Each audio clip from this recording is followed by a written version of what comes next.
Welcome back to TechNet Radio. In today's episode, we spend time with Bill Baer and Microsoft Certified Master and SharePoint Ranger, Brian Porter, as they discuss new improvements made in SharePoint 2010 that support business continuity management, as well as some challenges and opportunities that lead to highly available SharePoint solutions. Bill, the mic is yours.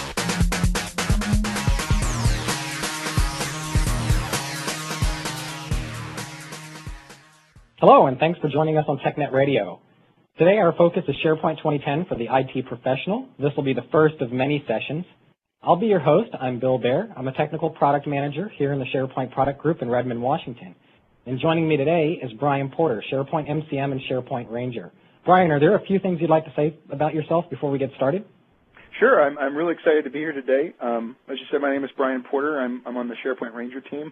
I'm actually in the Microsoft Consulting Services in MCS. I'm a consultant based out of the center of the United States in St. Louis, Missouri. And I'm real excited to be talking to you today. Great. So today's session we're focusing on business continuity management with SharePoint 2010. And the reason we like to talk about business continuity management is whether we're discussing an organization of 5 people or an organization of 50,000 or more people, the important thing to understand is that stuff is going to happen to your SharePoint environment that you can't readily plan for. So this is more of the reactive approach to preparing for business continuity management and what do you do when things break. And by break, it could be anything from a major catastrophe to a data center failure, or in most common circumstances, it's the end user causing issues that you're going to have to recover from. So with the groundwork laid, Brian, what would you classify as the single most compelling improvement in SharePoint 2010 that supports business continuity management? Well, sure. So I actually get asked this question a lot, and a lot of times it's in the context of organizations taking their environment from SharePoint 2007 to SharePoint 2010 and looking at that transition as an opportunity to improve their IT operations and improve their BCM plans and the foundation that their SharePoint platform is really going to rest on. And generally speaking, when I give the answer that I'm going to give, I normally get some raised eyebrows. People kind of, they're a little surprised to hear what I think is the most important improvement. And that most important improvement, from my perspective, is got to be PowerShell integration in SharePoint 2010. And I know that sounds kind of odd because it kind of sounds like it's almost like taking someone into your brand new house and highlighting the hammer that sits on the shelf in your garage. While certainly the house is important, that hammer is going to let you put pictures on the wall. That hammer is going to let you do things inside there that is pretty important.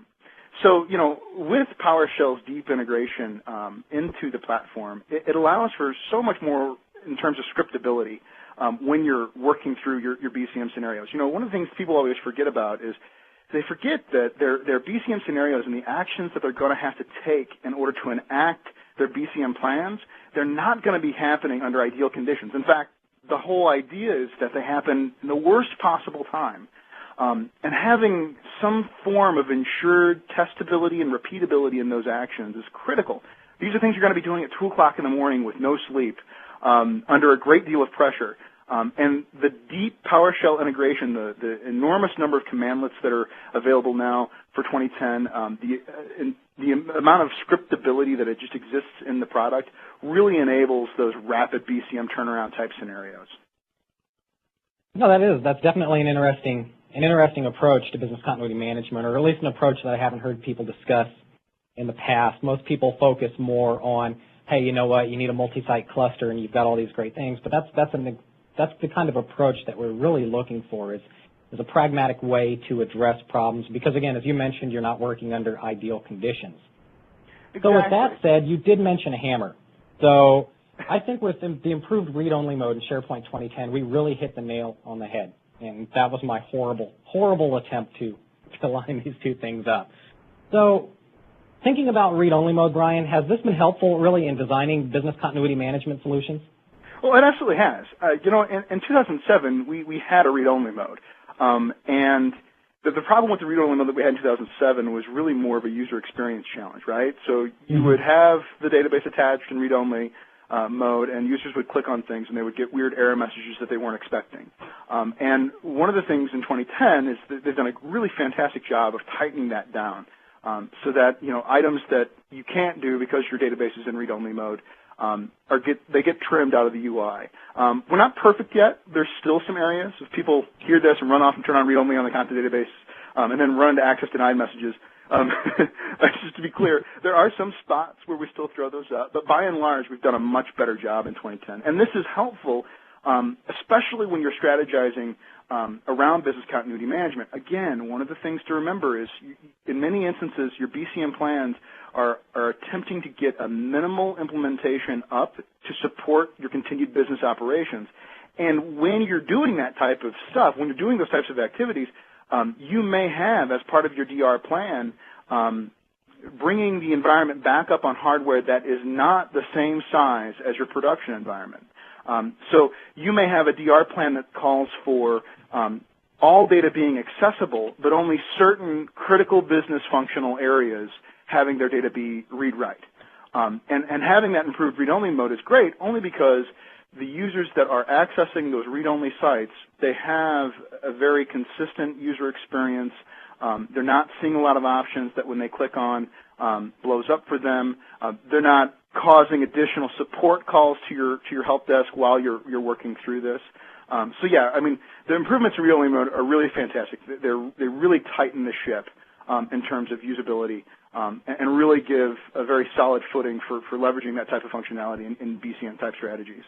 Yeah, I think so. I think I can envision opportunities to leverage or load a database, for example, in a log shipping configuration, loading a database in standby mode where it's addressable and can be read by SharePoint. And then, as opposed to the 2007 method where most people ran in kind of a no recovery mode where you couldn't really touch the databases because they were always restoring. But now we've got some additional flexibility to try to develop some creative solutions. But that's kind of one of those great approaches that we can take today, I think, with read-only mode and a couple of the other improvements is really bringing things back online faster, or at least allowing users to kind of, as you alluded to, peek at the data, whether that hardware or even if that hardware doesn't match the hardware in the production environment. Absolutely, because,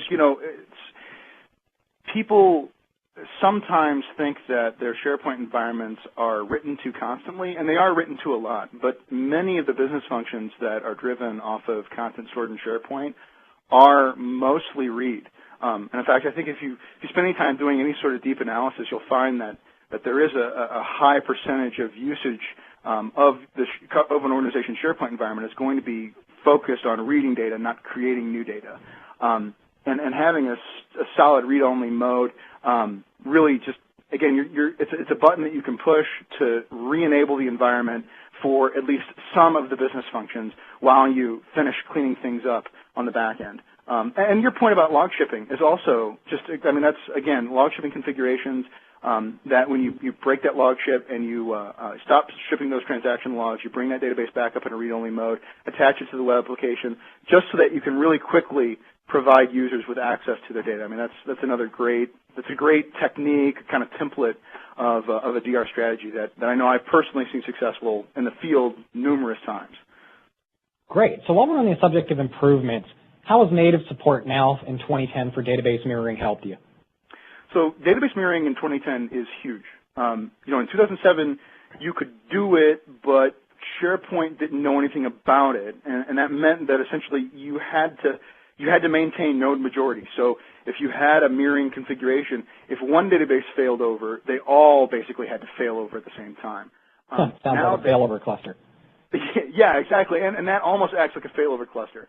In fact, I saw a few people doing really crazy things with lots and lots of SQL Server aliases. Mm-hmm. So they would make it look like basically it would make it look like it was a different SQL Server housing each one of their content databases, so that they could fail databases over independently.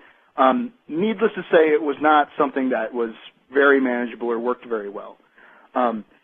Support for database mirroring in 2010, the fact that we now have the ability to specify who our failover mirror is on just about every single database that you create in the product is huge. Because, I mean, if you think about it, database mirroring has some attractive pieces to it, right? It's much less complex than setting up a failover cluster, and you've got near real-time, and in fact, in a high availability mirror configuration, you have, in fact, real-time replication of that data to that separate SQL Server instance. And you don't have to have things like, shared storage, which you generally need for different clustering configurations. You don't have a time delay like you have with a log shipping configuration. So mirroring's fantastic. Having that support baked in really just it makes it an easy option to go down. When you get to that point where you're trying to discuss, okay, how am I going to maintain high availability in my SQL infrastructure backing my SharePoint farm, your options aren't just a high availability cluster, log shipping, but then I got to deal with this time delay, or I can do database mirroring, but that means I'm going to have to deal with all this other pain. I'm going to have to script out all this other stuff in order to make that a manageable solution. It's just something where you just kind of plug it in, turn it on, and it works. Failover mirror support, failover partner specification support in SharePoint 2010 is a huge benefit for mirroring type configurations. It really enables that scenario. That's great. I think one of the biggest things that you touched on is the reduction of complexity, at least from an operational perspective, because most people see failover clustering. Because failover clustering is mature and it's been in the market for a long time, a lot of people tend to see that as more manageable. But what most people don't understand is the separation between failover clustering and clustering with SQL Server. So most people associate that as one thing, where it's not as much that, where failover clustering is more of an operating system configuration, and SQL Server becomes a supported consumer of that configuration. So I think you really alluded to the fact that there is more complexity than there may seem, whether it's MSCS or whether it's failover clustering in Server 2008. Not that mirroring is going to work for every organization, and there definitely is a place for clustering. It's just important to understand that clustering does tend to introduce some additional complexities.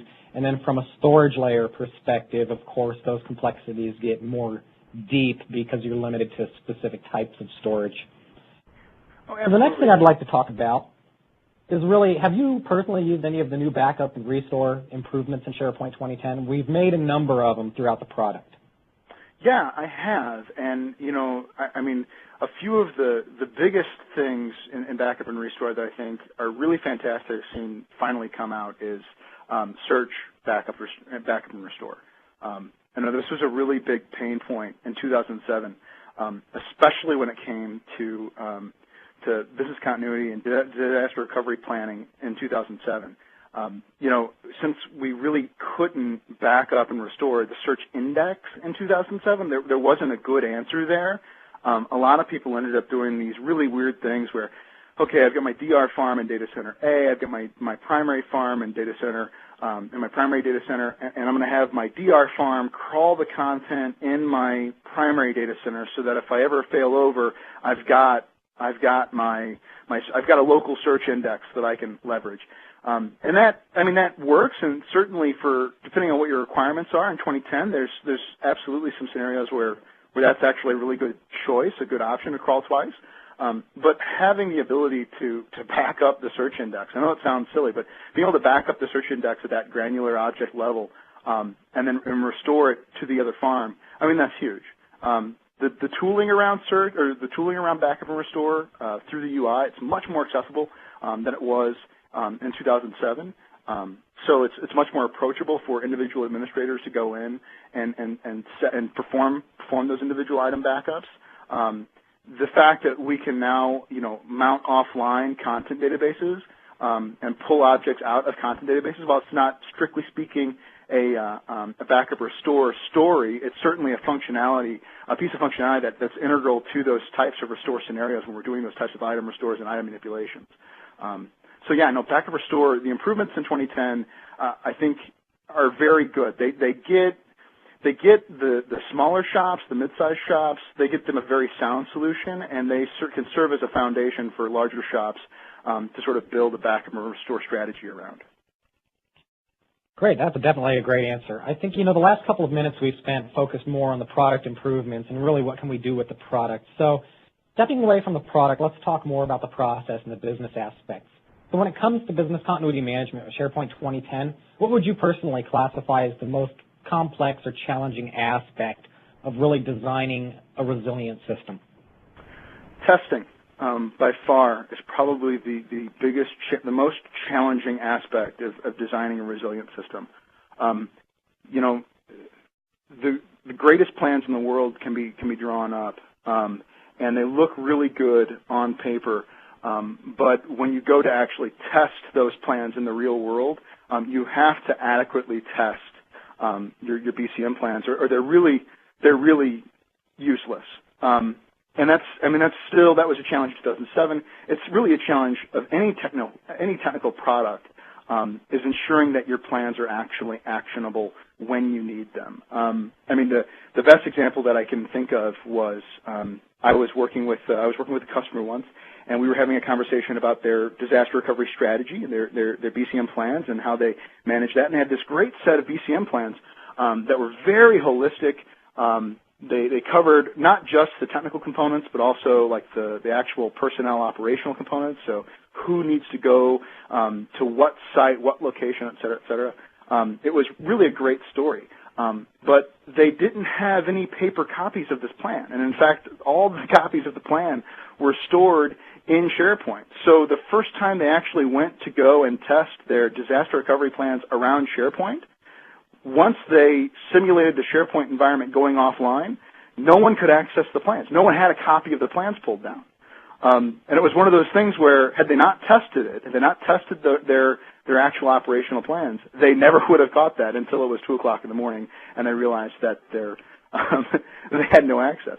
That's still the most complex or challenging aspect is testing. The good news is that with investments in things like PowerShell in 2010, with other technical investments, push the button type technical investments, things like we've already talked about, failover mirroring support and all the database specifications, stuff like that, it becomes a much more manageable process, right? So you can almost script out your DR strategy for failing over, for instance, one site from one data center to another data center. You can script out all those operations. That makes it much more repeatable, and since it's much more repeatable, and it depends less on a human being clicking a specific colored button in a website someplace and more on a series of defined operations with some explicit rigor placed around what type of environment those operations are intended to execute in, that makes it much more testable. And you can test it frequently, you can test it quarterly, monthly, whatever your organization needs, and testability ensures repeatability, and repeatability is really what you want at 2 o'clock in the morning when everything's kind of falling apart. No doubt, no doubt. So we talked about one of the mistakes that organizations make, which is keeping your DR plans inside of the environment that's subject to fail, or at least the related environment, which of course is going to pose some challenges, as you mentioned. But besides that, what's the biggest mistake that you see most organizations making when it comes to business continuity management today? Probably the biggest mistake that I see people make is not placing their DR infrastructure through the same testing rigor and the same process rigor as their production environment. And what I mean there is, when I go to stand up a new production SharePoint environment, I'm going to take the time to understand what my workload is going to be. I'm going to understand what those parameters are, how many users am I dealing with, how much content am I going to deal with. And a lot of times we see organizations say, okay, well, I'm going to stand up a 10-server farm to service my main corporate headquarters. And then I'm going to take my databases, I'm going to get those guys shipped off someplace else, I'm going to log ship across to a data center across the country, I'm going to do this stuff, and then they undersize the infrastructure that they're going to attempt to bring those databases back up on. They don't test the infrastructure that they've got over there properly to understand if it is even capable of performing the same functions as their primary infrastructure. They failed to keep things like solution packages in sync between the two environments. That is, if I was to point out, one thing that I see customers, time and time again struggle with, or not focus enough energy on, that's probably the one thing that I keep seeing people do over and over again. One of the things that can help ease the process of BCM planning, though, and this is a message that I deliver to a lot of my customers, is to define when you're going through and you're defining your project, when you're defining your platform that you're going to stand up to meet your business need. You go through a process where you identify things I've already talked about. How much data am I going to store? How many users? Do that same that same set of operations for what you expect your DR environment to have to sustain. And what I mean by that is it's frequently not true that if my production environment needs to sustain 50,000 users, that my DR environment also needs to sustain 50,000 users. Maybe it's some subset of that. And then size that environment accordingly. It's being smart with your business's money.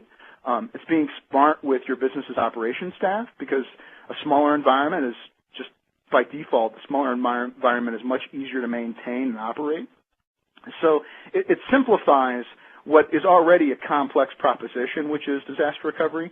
It simplifies that. And anything you can do to simplify that will really make overall managing those transitions and managing those environments much easier.